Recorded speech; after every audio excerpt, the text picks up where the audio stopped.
Hello everyone. Welcome back to my channel. My name is Hannah if you're new here. I'm gonna start a reading vlog.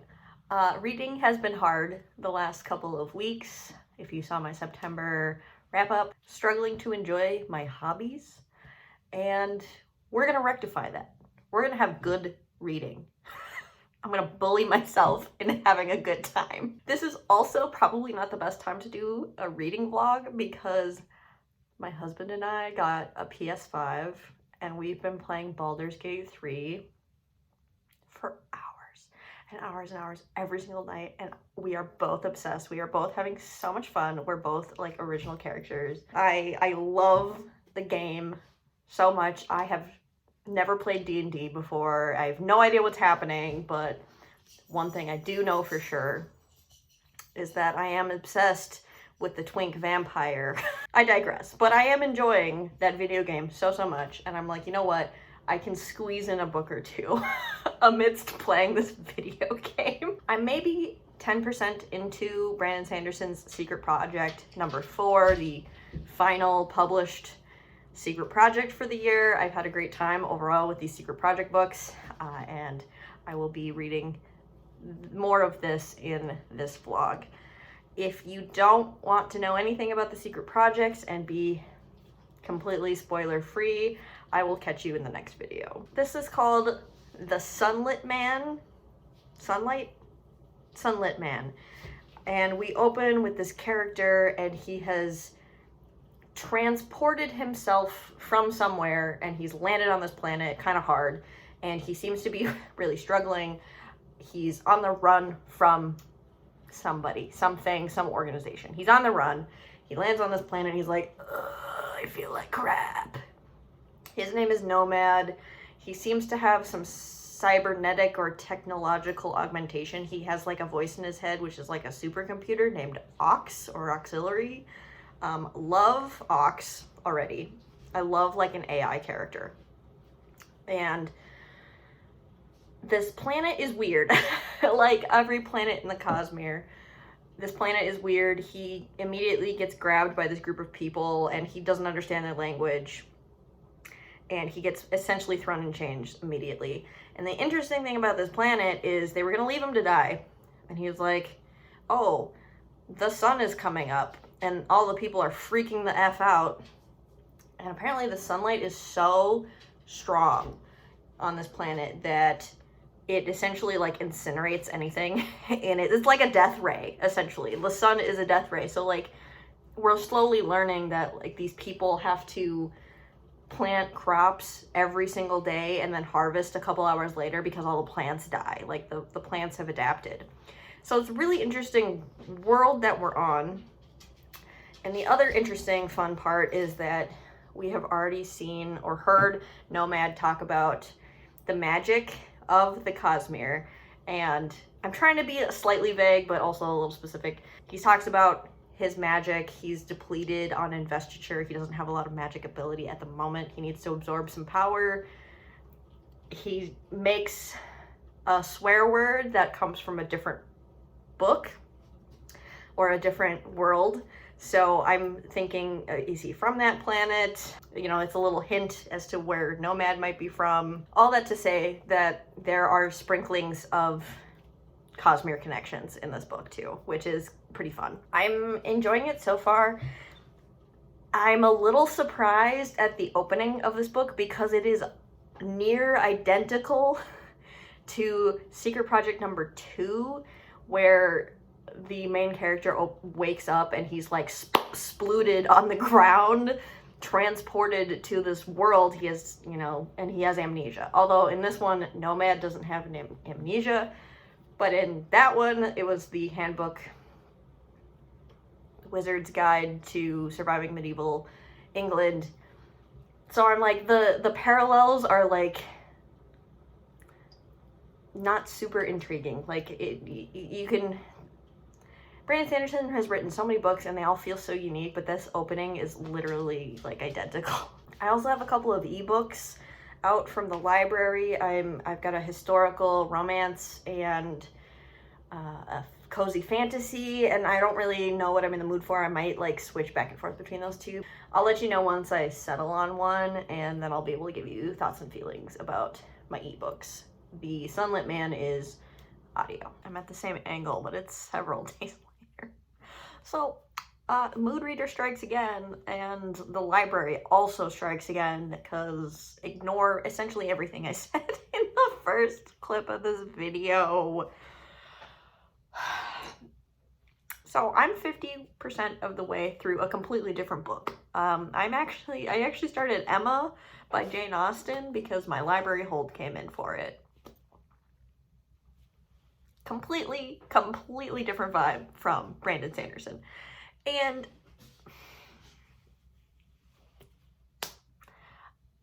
I am enjoying the overall plot and Emma as a character and her flaws and her like actually growing as a character already 50% in. I'm really enjoying that, but it is boring. It is boring. And I think the reason I enjoyed The Tenant of Wildfell Hall so much was because it had some of those gothic elements, even though it was more like a romance historical fiction, if that makes sense. And Jane Austen she was actually writing against the gothic fiction at the time. She was like, I see you gothic fiction writers, and I'm going to do my own thing. So she was like in conversation with those writers, but wanted to parody them and just kind of like go in a different direction.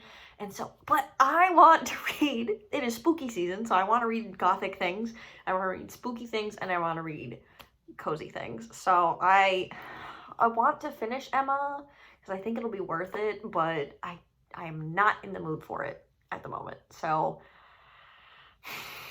I don't know what I'm in the mood for at this moment.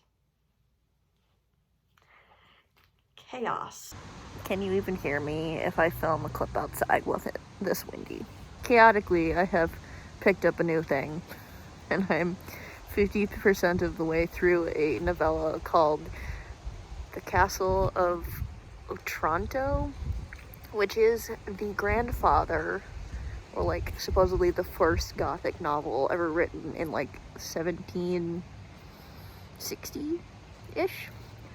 And let me tell you, the opening scene is the heir to this castle, this house Otranto, dying mysteriously on his wedding day, and he was the only male heir. And his dad's like, hey, instead of you know, whatever, you're gonna marry me instead to the fiance. And she's like, no, I'm gonna run away because yuck. And so it's this creepy castle, there's like supernatural elements happening, and then I'm like 50% of the way through, and all we do is have conversations now. So like the first part, it was like vibes. It was such a vibe. And then like after the initial vibes, there's just like talking, and I'm like, I want more spooky shit to happen. Also, there are some things like one of the nurse, or there's a servant who says, she's a woman, and she says, a bad husband is better than no husband.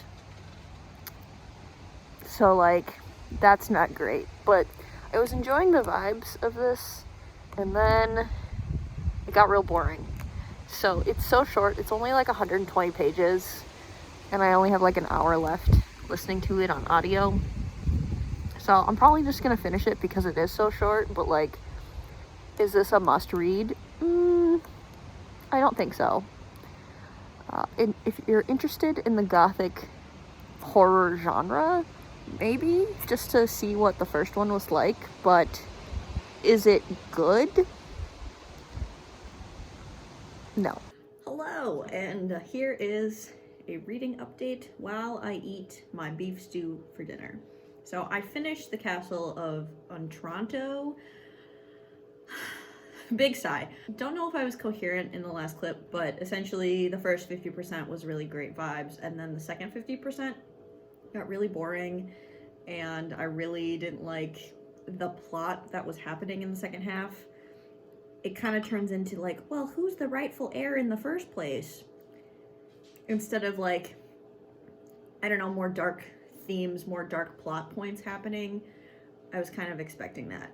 And like the end was pretty good. I'll be honest, like the very end, the last scene was pretty gripping, but I don't think it made up for the boring like conversation plotline. Also, there were two women kind of fighting over the same man that they each had one conversation with. And they were like, we're still friends, right? But we both like this guy. So like, that wasn't super great, but obviously something written in the 1700s, translated from something that was written possibly during the Middle Ages. So like, but still, I don't have to like it. You know what I mean? So I finished that. I think I'm gonna give it a 2.5 stars. It was interesting to read the first Gothic fiction publication ever, because I could definitely see threads of Carmilla, Dracula, Wuthering Heights, like all of that. I can see how we got from Castle of Otranto to, you know, all of those books. So that was interesting. I am also 75% into Can't Spell Treason Without Tea by Rebecca Thorne. Whoopsies! So I decided to read this cozy fantasy instead. I'm really enjoying it. I'm 75% in.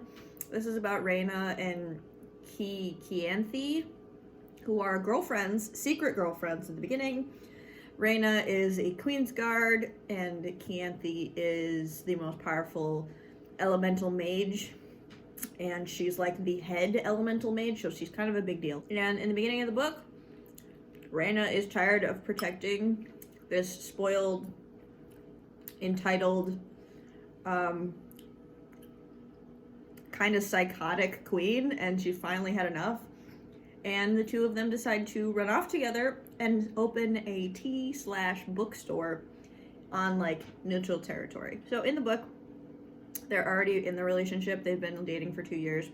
But I will say, the thing I'm enjoying the most about this story, there's cozy elements that I like. The tea shop, the books, the vibes, the found family, like friends that they find along the way. Those are all great, but the communication between these two protagonists is really admirable and like really forward. Like there is still miscommunication between them, but they're so vulnerable and open about their feelings and talking about things and talking through things that it's nice to read about a healthy relationship. And they acknowledge that there's a power dynamic between the two of them and they're working through it. So there's something to be said for that. That being said, this is a book that is in direct response and in conversation with Legends and Lattes. And I will say, this book has slightly higher stakes and has more plot than Legends and Lattes. So if you read Legends and Lattes and you're like, I needed a little bit more here and here, needed more world building, needed more plot,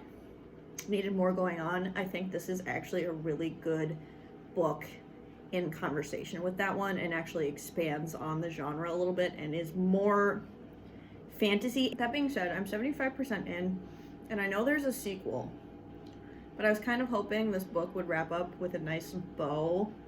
And at this point in the book, I'm like, ooh, there's still a lot of threads here that we haven't concluded, so I wonder how the author is going to manage everything that's going on and wrap it up nicely to have a satisfying first book, but then also leading into a second book. Those are my thoughts. I think this is definitely leaning on like the 4-star realm. It definitely could surprise me one way or the other, but I'm really enjoying it. I'm flying through it clearly, and I would continue. As of right now, I will continue and read the sequel whenever I can get my hands on that. Hello everyone, we have a Dragonsteel box. Spoilers for Secret Project number 4. How serendipitous. I was trying to read this book and it came in the mail. I can't believe this is the last Secret Project I'm going to be opening. Especially this last quarter, since the last one came out, has just been unreal and it's just flown by. So let us open this beautiful book and see all of the goodies carefully. I always feel bad ripping this gold tape, but there we have it.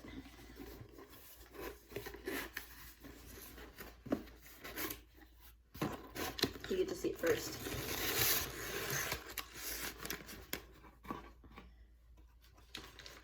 Ooh. Actually, I get to see it. I always open these wrong, no matter what I do.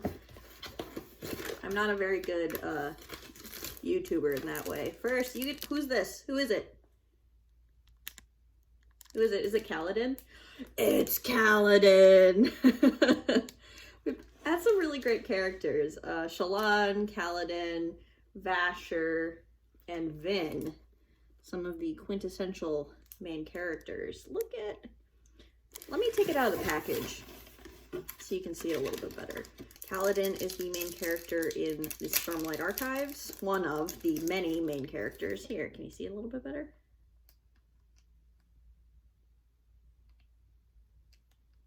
He's got his little head mark. Very nice, very nice. Get the list of things. Ooh, a very cool bookmark. Again, nice and thick. So this person has like a chest, like there's something going on. She's got like a burning chest somehow. This must be related to the book. And then the other side is two characters on kind of a landscape of some kind. Looks like there's deer or elk in the background. Very nice. Let me just see. Sparkly bookmark. Sparkly bookmark. Nice. And of course, a sticker. This is the main character of the book we're about to see.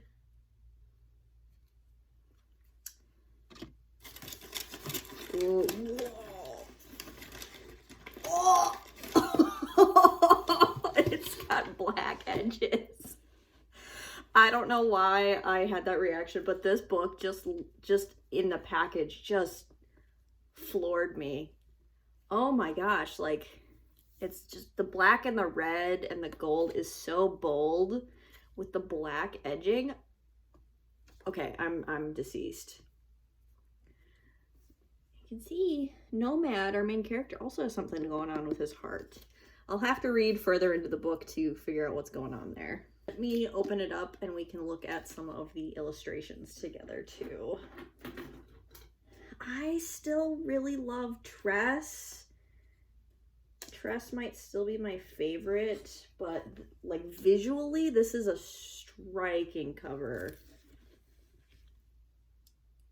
Please, please don't hurt the book with the scissors. Very carefully. I feel like I'm performing surgery. Oh gosh, the black sprayed edges. The other books don't have sprayed edges, so that's a surprise. Ooh, I got a little gold leaf on my black edges. I don't know, you can't see that very well, but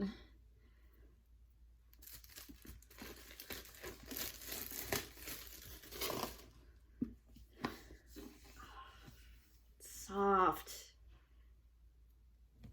Ooh, look at the back. Who is she?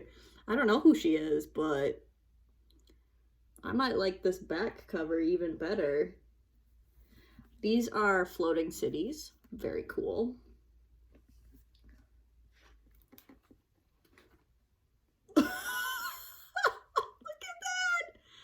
Look at that end paper artwork. That is dystopian Hellfire Planet if I've ever seen one. Wow. That literally like took my breath away.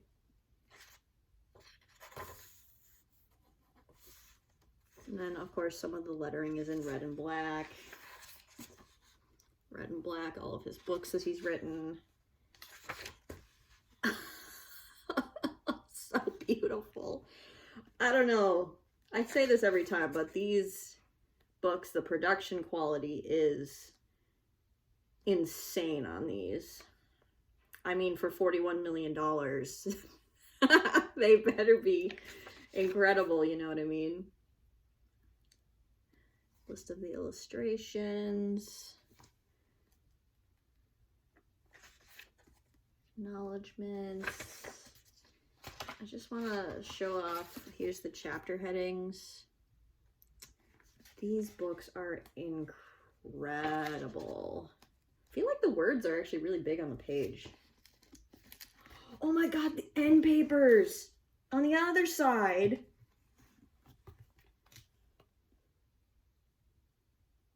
This nomad with a sword, and there's a ship.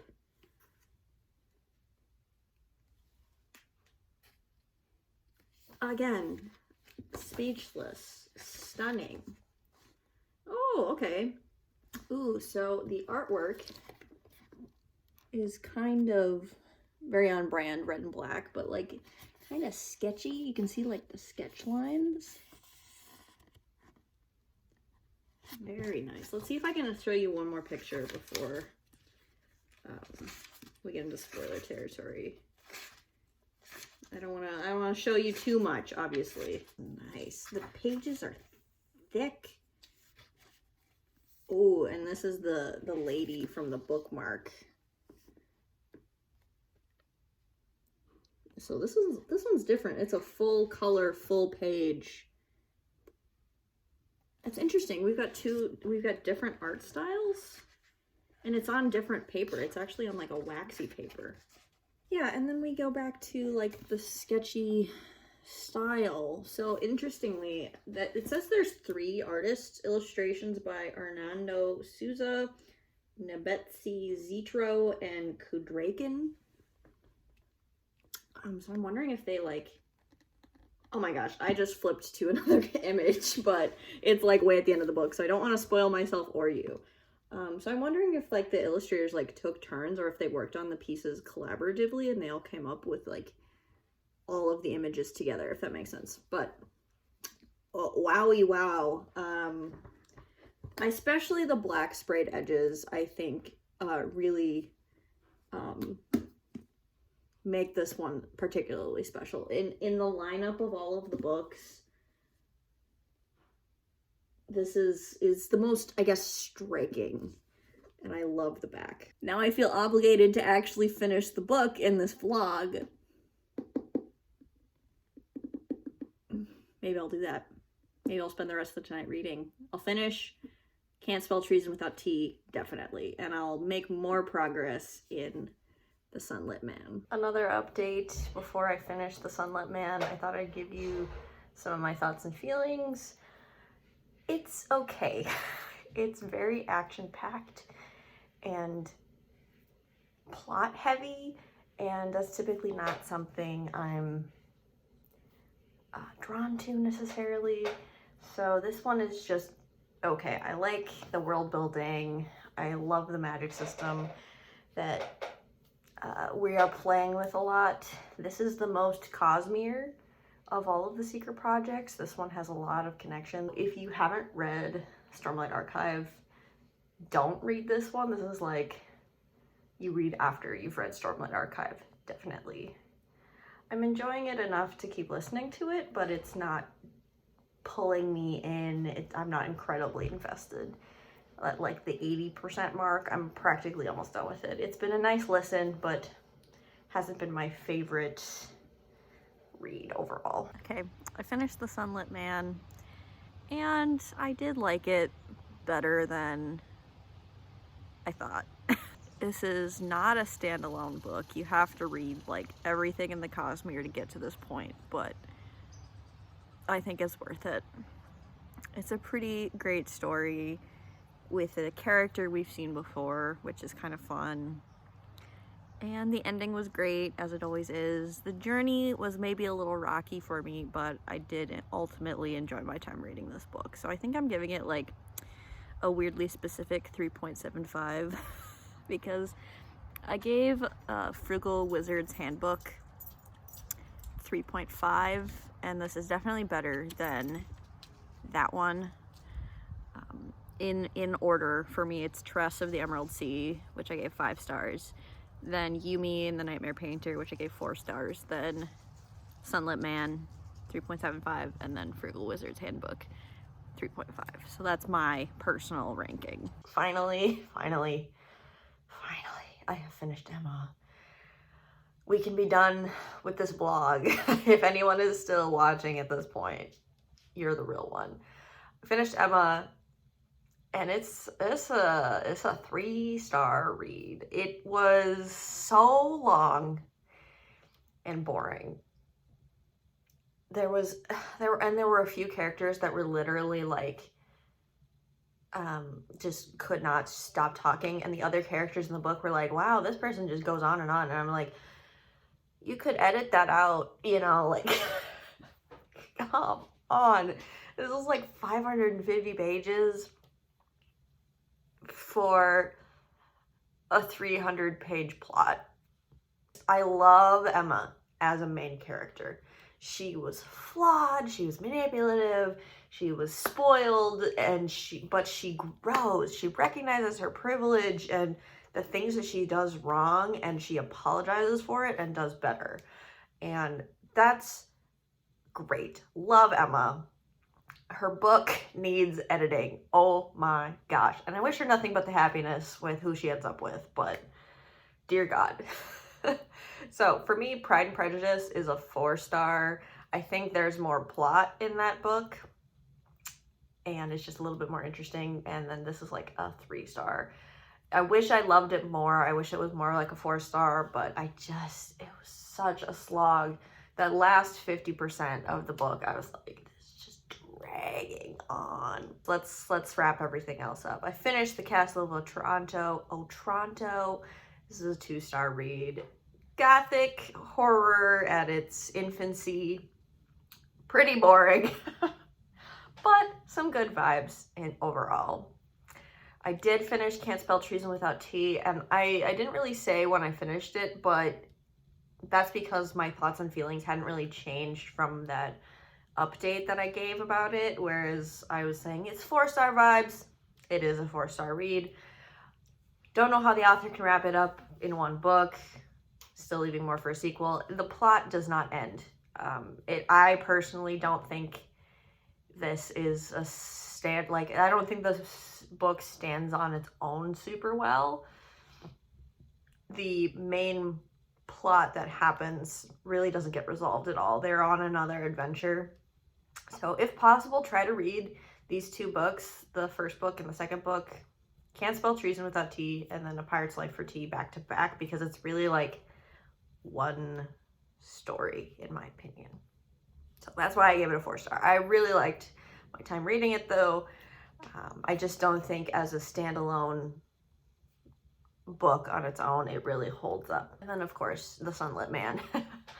I honestly, like, from when I finished that book to this moment, which has only been a couple of days, I forgot that I even read it. So that kind of speaks a lot, I think. I just don't think this is a book that's going to have a ton of lasting power for me. I did enjoy my time reading it, but like, is it going to stick with me forever? Probably not. And I don't know if it's one of the Cosmere books that I'm going to like reread. I want to end this vlog here. Thank you so much for watching. If you stuck it to the end, you're incredible. And I will see you in another video of mine very soon. Bye.